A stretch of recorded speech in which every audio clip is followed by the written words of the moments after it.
નમસ્કાર મિત્રો, સ્વાગત છે તમારો અમારી ચેનલમાં। 31 માર્ચના રોજ માવઠારૂપી આફત છે એ સૌરાષ્ટ્ર ગુજરાતને અસર કરી શકે છે। ખાસ કરીને કયા વિસ્તારને અસર કરશે?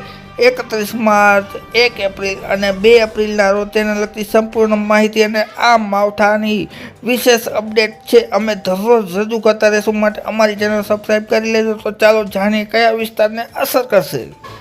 તારીખ 31 માર્ચના તાજા હવામાન સમાચાર મુજબ જોઈએ તો પશ્ચિમી વિક્ષોભની અસર તેમજ અસ્થિરતા અને આ ઉપરાંત અરબ સાગરના ભેજવાળા પવનો જેના હિસાબે દાહોદ જિલ્લામાં, આ ઉપરાંત વડોદરામાં તેમજ અમદાવાદથી દક્ષિણમાં, ભાવનગર તેમજ બોટાદ વિસ્તારમાં છે એ 31 તારીખના રોજ છે એ ઘણા વિસ્તારોમાં સારા એવા વાદળકાળા ડિબાંગ વાદળો જોવા મળી શકે છે અને અમુક વિસ્તારોમાં છે જેમાં ખાસ કરીને સૌરાષ્ટ્રના બોટાદ, ભાવનગર, અમરેલી અને જસદણ વિસ્તારમાં છે એ છાટાછૂટી થવાની શક્યતા રહેલી છે 31 માર્ચના રોજ। અને જ્યારે મધ્યપ્રદેશ બોર્ડરની આસપાસના વિસ્તારો જેમ કે ગોધરા, દાહોદ વિસ્તારોમાં છે એ હળવા ઝાપટા છે એ જોવા મળશે મિત્રો તારીખ 31ના રોજ। ત્યારબાદ મિત્રો મહત્વની વાત કરીએ 1 એપ્રિલના રોજ, જેમાં દક્ષિણ ગુજરાતના ઘણા બધા સેન્ટરો જેમાં સુરત, ભરૂચ, રાજપીપળા, આ ઉપરાંત વાત કરીએ તો વડોદરા તેમજ સાથે સાથે નર્મદા, ડાંગ, વ્યારા। ત્યારબાદ આપણે મધ્ય ગુજરાત તરફ નજર કરીએ તો મધ્ય ગુજરાતના ગોધરા, નડિયાદ, લુણાવાડા, દાહોદ, ફતેપુરા તેમજ સાથે સાથે અમદાવાદથી પૂર્વના વિસ્તારો। ત્યારબાદ આપણે ઉત્તર ગુજરાત તરફ જઈએ તો ઉત્તર ગુજરાતમાં છે એ હિંમતનગર, આ ઉપરાંત ખેડ બ્રહ્મા, લુણાવાડા તેમજ મોડાસા, બાયડ પ્રાંતિજના વિસ્તારોમાં।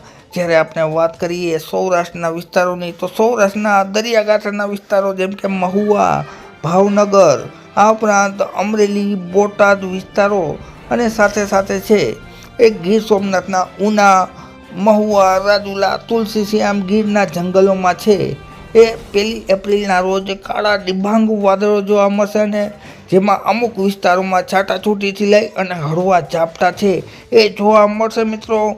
ખેડૂતો માટે ચિંતાજનક સમાચાર ગણાવી શકાય। તેમાં પણ ગીર સોમનાથ જિલ્લામાં કેસર કેરી પકવતા ખેડૂતો માટે અને દક્ષિણ ગુજરાતમાં કેરી પકવતા ખેડૂતો માટે મહત્વના સમાચાર ગણાવી શકાય, જેમાં પવનની ઝડપ પણ વધુ રહી શકે છે મિત્રો। ત્યારબાદ આપણે 2 એપ્રિલની વાત કરી તો 2 એપ્રિલથી રાહતના સમાચાર ગણાવી શકાય।